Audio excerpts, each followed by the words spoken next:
welcome to another episode of the Real Estate Ballers Show. If you're new here, my name is V. Lee. This is the show about sharing real estate, real life experience, knowledge, and lesson. The purpose is to help you to reach your financial freedom in real estate investing faster.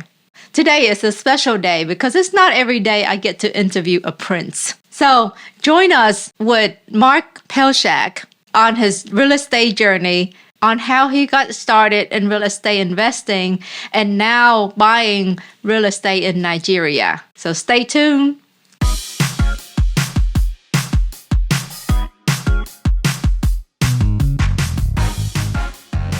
Hey, Mark, welcome to the show. Hey, Adam. What's going on, V? Hey, V. Just another day, another dollar. Yes. I love it. So, Mark, oh my God, you are doing some exciting thing. But can you start with an introduction? Yes. My name is Mark Pelshak. I am originally from Nigeria. My whole family is Nigeria. I am one of 4 children born to my parents who came here in the early 80s to go to school. And so I came here when I was almost 2 years old. So I've been in the States all my life. Graduated from North Carolina State University with a background in economics with a minor in business administration, and played football at NC State. So that was fun. Thought I was going to go into law out of college. Didn't work out. I temped at a law firm for a summer and completely just had a bad experience there and went into real estate and have never looked back. That was in 2003. Started my own real estate firm in 2006, and real estate has been my life since then. So that's a short and skinny. So how did you get into real estate? So in 2003, when I was trying to figure out what I was going to do after I figured law was not for me, I took a class with the local real estate firm here, a pre-licensing class. And that was I think like a 3-week class, I believe, or a month class. And that was my pre-licensing license. That was 2003 in April 2003. And that's kind of how I got into the sales side of real estate. So you're coming up on 20 years next year in real estate. That's pretty cool. Oh my gosh, I'm getting old. Yeah. Yeah, Well, I guess so. that means that you're somebody who survived and maybe thrived in the 07, 08 crisis. Yeah. So you got to see a lot. Yes. Oh, yeah. Especially in this area, a lot of change, a lot of up and downs, a lot of people jumping ship, which is to be expected. When things are bad, everybody jumps ship. When things are great, everybody is coming in. And once they've seen a couple of HGTV shows and they see that you can flip a house in 45 minutes, that also added to it, I think. Yeah, sure did. You ever notice how they calculate numbers on HGTV? Like sale price minus what you got in it, and this is your profit? Yeah.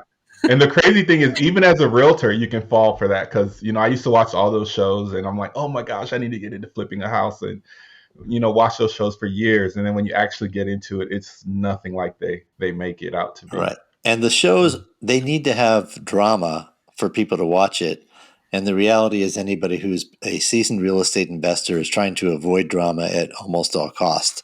Yes, absolutely. So share with us your real estate journey. 20 years is a long time, and I know we only have an hour. So I have the typical sales journey of buying and selling. And I did that for probably up until 2015, and I still do it now. I just don't advertise as much because once I got into the investing side of it, I just fell in love with that side of real estate and have shifted my focus more towards that end of the spectrum. So before 2015, it was just your typical, buying and selling, dealing with buyers and sellers. After 2015, I started dabbling with wholesaling and doing some subject twos and just some different kind of creative types of investing. And at one point, probably I don't know if this is accurate, maybe 2019, around then, it just started getting flooded with wholesalers. And I don't know if Adam, if you've experienced that as well. And so I was just like, all right, there's too many wholesalers out here. I mean, I remember I walked into Walmart once and met someone working there, and they're getting into wholesaling, and they're already talking about deals that they were trying to do. And you just saw a lot of people that were inexperienced with it and weren't taking it seriously getting into it. And it was just like, I didn't want to kind of go down that path and be associated with that. And so I was like, maybe I need to do my first flip. And so in 2019, after getting over the analysis paralysis, I decided to purchase my first major rehab. And that's how I met Adam. Is I actually contacted Jason, who Adam mentioned earlier, and was like, hey, do you know any lenders in the area? I didn't want to go with the national brand. I wanted to go with someone that I could actually, physically meet and go and see. And he was like, the only one I know of is this guy, Adam, he's with Oakwood Lending. Talked to him, and I contacted him, and Adam actually took a chance. He was like, well, numbers wise, you haven't done that many flips. I think I'd only done like 2 or 3 at that time. He's like, but you've come from Jason's given a good recommendation for you, so we'll take a chance on you. And my first major flip was a huge one. I mean, it was a complete rehab in 2019. Took about a year to go through. You went in on a full rehab on your first deal ever? I went in on a full one, and I know real estate investing 101 is, they say start small, lipstick type stuff, carpet, paint. I said, well, let me do a big one, get all into it, figure all the, make all the mistakes. And that way, if I still survive, then everything else after that should be easier. So I kind of took a reverse route, and it's worked out. So you're talking about the one on Guthrie? Yes. Yeah. One of the cool things about that project is that you had the vision to recognize that you could do a tiny house, or an ADU as it's called in our local area, behind it. So Mark is now Airbnb-ing the main house, which is a big one, and it's really decked out. It's really got a lot of unique stuff with really cool craftsmanship because Mark did it. And then behind it, there's a tiny, how big is that one? How many square feet? Do you even know? It was a 12 by 12, and then I added on probably a 7 foot by 12 bathroom, like full spa onto the side of it. So, and the irony is that you're performing at a stronger rate on the little one than you are on the big one, right? Yeah. It's rock solid, which is what I was hoping for. I actually separated. It was a very long, like rectangular yard. I separated it in half. It had a private alley, or wasn't a private. Originally, I guess 20 years ago, it was actually an alley that ran through and connected 2 parallel streets, but it had been overgrown over the years. I went to the city, and they said they weren't going to do anything with it. So I went ahead and repaved the alley. Not paved, but I did crush and run, which was you're talking about 100 yards worth. So it was a pretty long alley, but it ended at where my property line started, at the gate to the back of my property. So it was perfect. It seems like it's its own little driveway for that property. Right. And I separated the yard with the 8-foot fence, not your typical 6-foot. So it's completely private. Right. It's really rare that you can find a property that really has a front and a back entrance and exit like that. So V is deeply involved in the short-term rental space as well. The property that is right next door to the one that we're talking about is a short-term rental. And Mark, did you ever get any overflow traffic from that person or not? Well, fortunately, I've been booked at the times that she has called me a couple of times and said, hey, I have some clients, I can't take them, or some customers, would you be able to host them? And unfortunately, the time that they need, I was already booked. Yep. Got it. So, well, that's a good problem to have, isn't it? It's a great problem to have. That's just crazy. Like, you went into your first deal and you went against every book, every show, podcast to tell you don't do it. I've been stubborn like that. I mean, I was always a knucklehead. So you're one of those that said the more you hear no, the more you want to do it? Yeah, kind of. Is that why you started to go, cross the ocean to buy property? If you enjoyed this episode so far, do hit that like and subscribe button now so that we can keep giving you tips on real estate investing.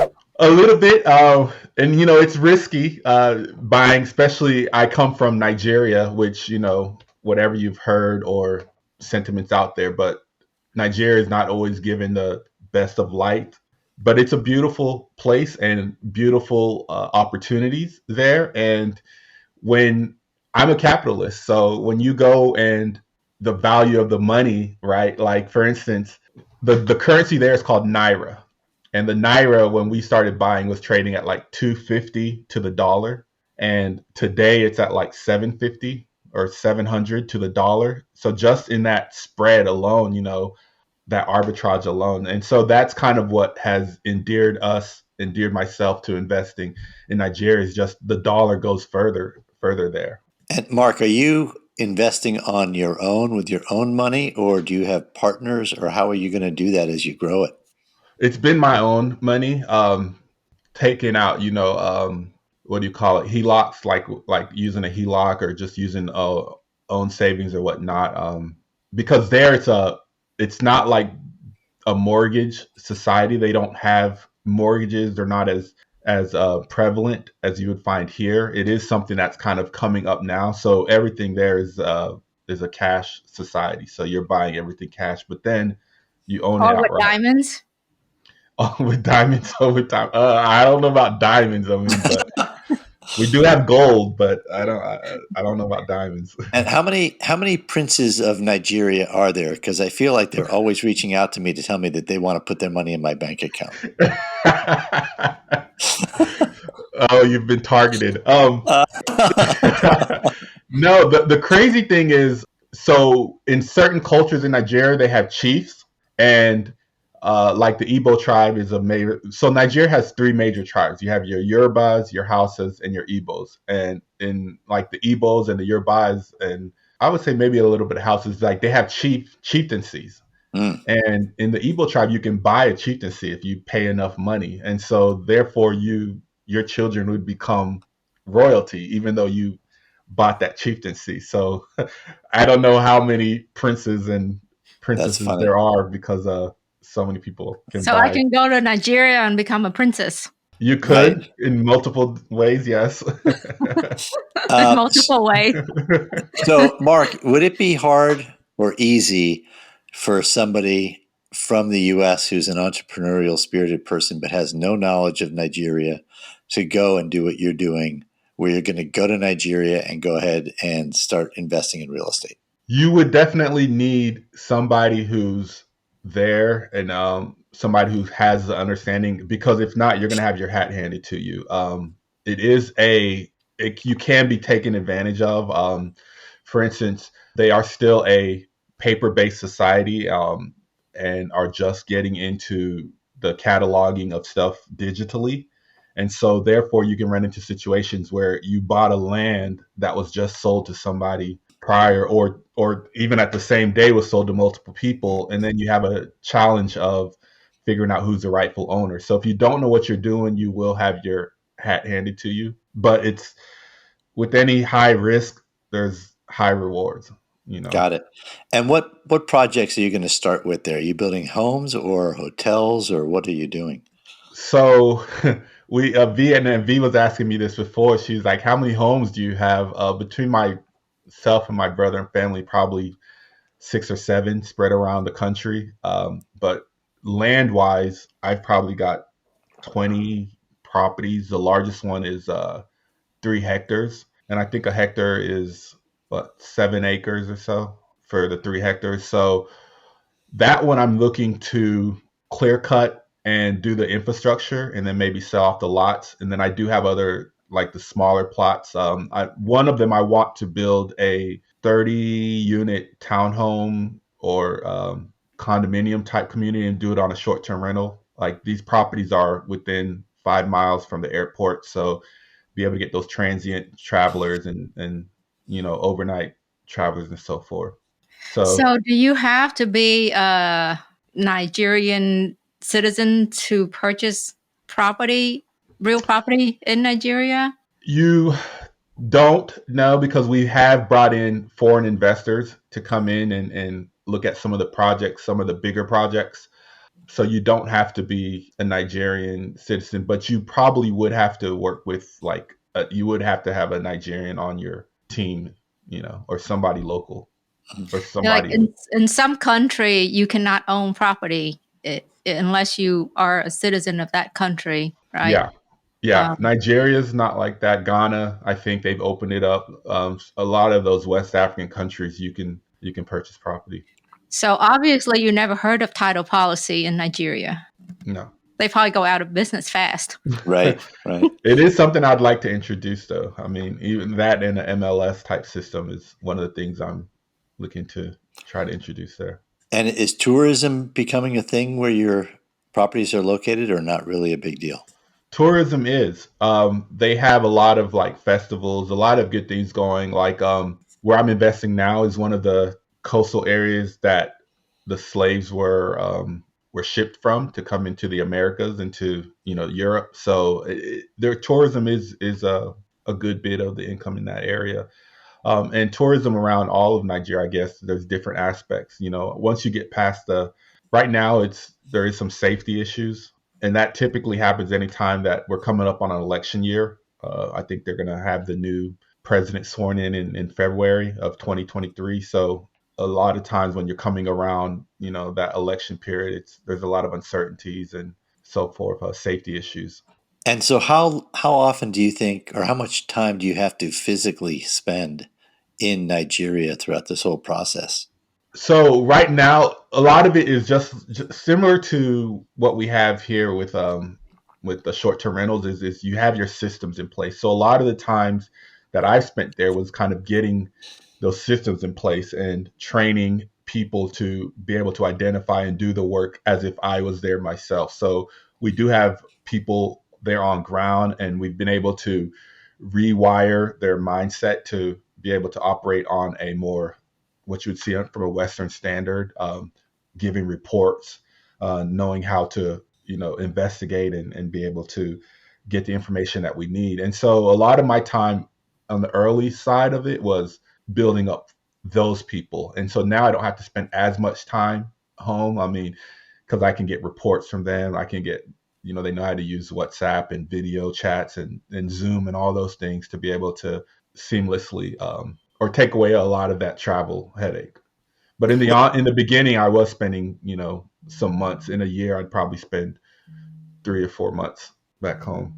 Can you give us a quick background about Nigeria? Like, what kind of salary is good there, the cost of living, that kind of thing? Yeah. So again, the naira has been plummeting in the last few years. Right now, the medium I think is about 30,000 naira a month, How and much in so dollars? oh US. my gosh, that's so $100 would give you about 650 or 65,000 naira. So you're talking about probably less than $50 is what they're living off of. So it is definitely there's definitely a high poverty level Hmm. there. And there's not really a middle class, right? You have your lower class and then you go straight to your upper class. And there's such a big disparity. I mean, you have people there making equivalent of, $5 million a month, like US dollars. So there's this huge disparity. And do they speak English mainly? Yep. English is going to be your primary language. Then most people there will speak minimum of two, upwards of three or four, because you'll have English as your main, which is taught in all the grade schools. Then you'll have your tribal language, which is your Hausa, Yoruba, Igbo, or some sub dialects, and then you'll have your village dialect that might be different from the other one. So at minimum, you're going to have two or three languages, and then other people will speak, a combination of all four. So already Nigerians are smarter because they are growing up speaking two, three languages. They are. Even here in the U.S., Nigeria has the number one, like I forget what the numbers were, but some of like in the medical field are Nigerians. Even here in the U.S., like some of your top medical professions. One university, I think, in 2017, I think like all of the doctors that graduated from that field were like there was like 30 out of 40 or 50 were Mhm. Nigerian. So they are very, very smart people, very loving people. And it's just channeling that intuition, channeling that smartness into doing some amazing things. And so a lot of people, like you see in diaspora, are going back to Nigeria or to Ghana or to whatever and investing into the country just because of that wealth of labor and like high quality individuals that you could get from there. They just don't have anything to do like. So, what do you know about exiting? Like, for example, let's say you build all this structure like you want to build your vision, and then one day you're ready to exit. Are you allowed to exit and take your revenue out of the country, That's a very good question. Right now, I know with like the through the proper channel? right Of through the course, proper Steve. channels, Of of course, course. Steve. Yeah, We know. there's always ways to exit money out of the country, but yeah. So you can, and right, like I said, right now we are going through an election period in Nigeria, and typically during that time, you're always going to see just insecurities and all kind of weird and funny things happening. But right now, the central bank has kind of put a hiatus on just because of Naira is plummeting. And so we've recently had a few airlines that have pulled out because they have money stuck in Nigeria that they can't pull out and convert into their own currencies. So, but that's going to all change. Once a new administration comes in, that's going to all change. Like we see this happened typically around political seasons. But yes, you typically can't pull your money out. Now, your conversion rate might, I don't know if it'll be worth it because, like I said, it's 700 to the dollar. So I don't know. Yeah, you'd be losing in doing the conversion. So So that's probably where you got to do Bitcoins, right? You got to convert to Right. crypto, maybe. Right. What about taxes? taxes are things that are kind of loose as well. Like you're supposed to pay. I don't know that a lot of people pay their taxes. Again, there's not really a digital system to track all of that. I mean, most upstanding citizens will just go and pay their taxes because it's worse than if you get caught and having not paid your taxes. But again, they are quickly moving towards that digital because they realize how much revenue they are losing by not digitizing a lot of these documents and so forth. I envision your Nigerian is probably quite similar to Vietnam, where you have the local smaller, I guess would be equivalent to a township or an HOA here, and they collect their dues. And then you got a little bit upper level that come and collect their dues, and that's, Yep. taxes, right? Yeah, absolutely. Yeah, we call it local government Yeah. areas. Yeah, so a local government area would be like a county, right? And then Yeah. you have your cities or your towns, and then the state level, and then the federal level. So you still have property tax and income tax then? More so, you have property tax. Income tax is not really a big thing there yet, Yeah. but definitely property because that's something that, everybody can easily see like, oh yeah, you have a property over there, it's worth this much. Okay. You need to pay this amount. So tell us about that process of when obviously opportunity is everywhere, but how did you, analyze the proper opportunity there, know that it's a good opportunity and pull the plug? I mean, make the move. Right. Yeah, and that's a good question. Because a lot of times you can, get taken advantage of it if you don't know what you're doing, if you don't know where you're buying. Same parameters that you have here, Mhm. location, location, location. In this particular situation, my wife is building a school there. She's teaching technology, teaching cybersecurity. She's a cybersecurity expert. And so she was building a school, and we were about to buy in a particular section of town. And we were using the seller's attorney. It was a high Mhm. political figure, and we met him at his house and we trusted him. We're like, okay. And so we were going to use his attorney to close that deal. And at the last minute, we said, we better just contact one of our attorneys and see. And so in that process, our attorney said, in all good faith, I cannot allow you to buy in that area. The amount you're going to pay, you're better off going to this section of town and buying because you could buy 3 or 4 times more property than what you're buying, and that area that you're about to buy in is kind of a dead area. There's nothing else that's going to go there. So we ended up buying or taking his advice, pulling out of that deal and buying property in this other section of town. And it's a section of town where the government had carved out a huge estate that they're going to build, large homes there.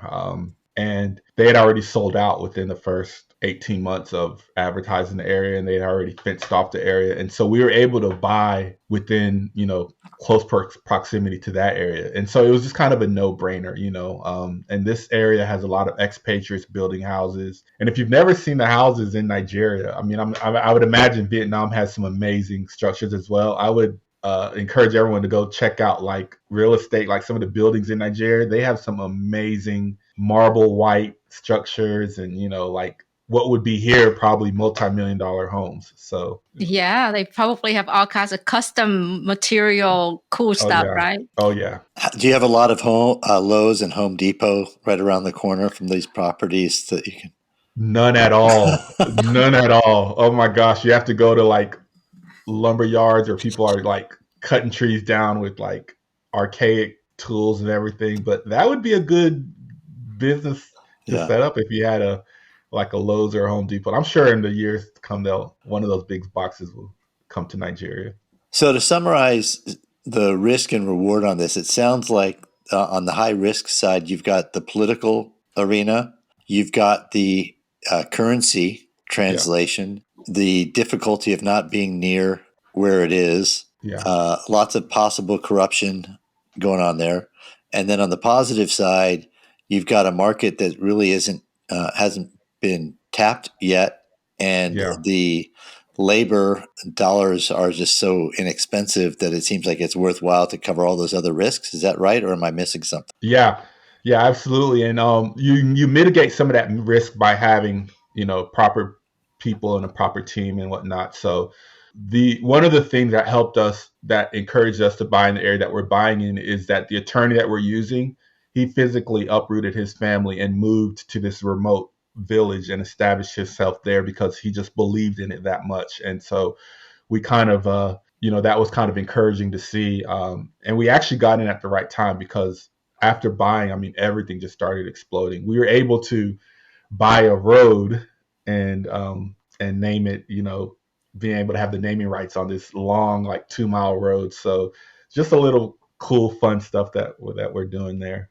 But it's all because of, right people, right time type thing. And can you give us an idea of what like the property's worth in US dollars? Oh, wow. Okay. So the area that the government sold out, they were selling out two what they call plots, which is like 100 by 100, meters by 100. So two plots at that time was selling for 60 million naira. And at that time, that was probably about 100,000, 100,000 US dollars. Now you'd be hard pressed to probably get one of the plots in that area for about 100,000. And so we were able to buy like adjacent to this community. I mean, within a stone's throw, we were able to buy 3 hectares. We bought another, just multiple, probably about 7 different properties in that area. So I don't know how much they actually would be, but all we can go based off of is what the government, the community that they established, because they actually have houses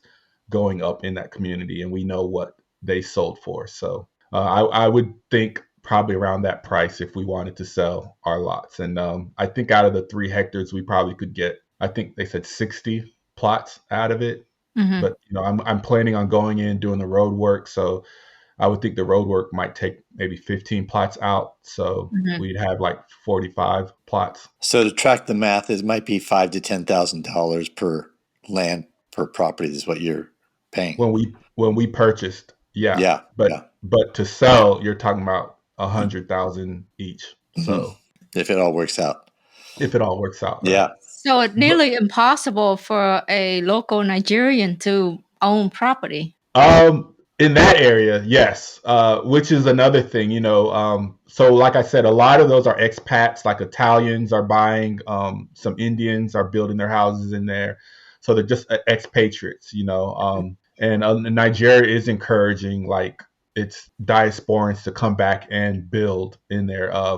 So yeah, obviously a local is not going to, I mean, they can buy, but they're going to spend, 10, 15 years worth of working and then they go buy their land and build their house, which is typically what you see happen in Nigeria. Is you'll work for a certain amount of time, buy your land, either start building your house or just build it outright, and then you own it free and clear. That's just mind blowing.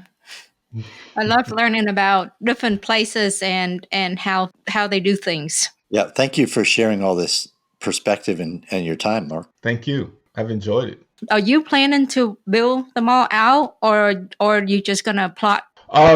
So yeah, figuring out the with the 30 hectares or the 60 plots. Again, I plan on clear cutting and doing the road work and the gutter system and putting just the infrastructure to where I can like sell out the lots themselves. And then with the other communities, I'll probably let them appreciate and then maybe sell off one to help build the others. That's always a good strategy, to sell up some of it and then develop the other. Let's look back and share with us a profound moment in your 20 years of real estate. Profound. I guess profound for me, like you hear some people that have always said, get over the analysis paralysis and just get out there and do it.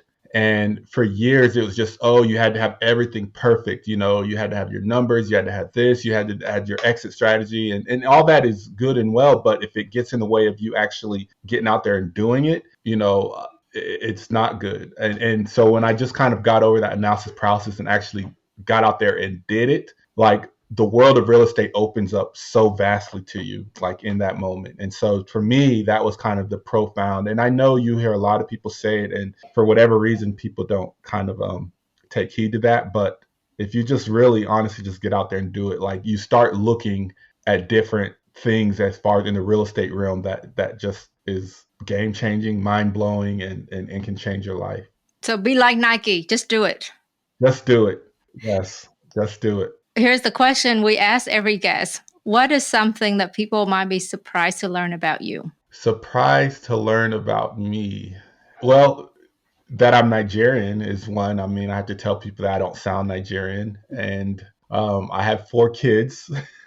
So And you're a prince? and I'm a prince. I would. Oh, my wife is a princess. She is a princess. Yes, she's a princess, and interesting story is in her village when her grandparents passed away, like, and I don't know how true it is. She says it's true that you know, they have to like bury somebody with them. So you know, and then I'm like a live person, and they're like, yeah, you know, they have to bury somebody with them, and they're not buried on the same. They're actually buried like in secrecy, like, so the funeral that they actually have for the public viewing is not the person is not has already been buried, so to speak. So that would definitely decrease the population count, I would think, if you have to bury 2 people every time one person dies. Yeah, hopefully. I mean, that's a very it's a very old school way, and you know, I don't know how much they practice it now. I mean, but yeah, so that's interesting. That's probably I don't know that I'm that interesting. You know, I'm just a normal guy, but Oh, I bet you are. Come on, you went and bought your first deal and picked the most complicated deal, and then you went all the way to Nigeria and buy real estate. Who does that? Again, that comes from, you know, that just jumping in and doing it, and your eyes kind of open to all these possibilities. Well, we always talk about people having to go a little bit out of their comfort zone geographically when it's a really tight market, and you really took that to the nth degree, Mark. Yeah, 13 hours flight away. That's not too bad. You have direct flights, right? One airline does, yes, but mostly you have to go to like Europe and then catch another hopper flight to go to Ethiopia. Or maybe one day when you get all your lot and developments done, completed, you have your own jet. Right. There you go. Yes. Oh yeah, that would be lovely. So last questions. How does the audience get in touch with you? So you can find me online. Oh, that's an interesting story. When I was back home in Nigeria, I don't know, something happened to my Facebook and they booted me off. I don't know if I got hacked or whatnot, but so I haven't been able to get back onto Facebook, and I think I lost all that content. But you can find me on Instagram at Keskat Smith. That's KYESKAT SMITH, or Dreaming NC. So that's my short-term rental is Dreaming NC. Thank you for tuning in today. If you enjoyed this show, please give us a shout out on social media using the hashtag REBallers. Don't forget to hit that like and subscribe button and help us with YouTube algorithm by leaving a comment below. Thank you so much and see you in the next video.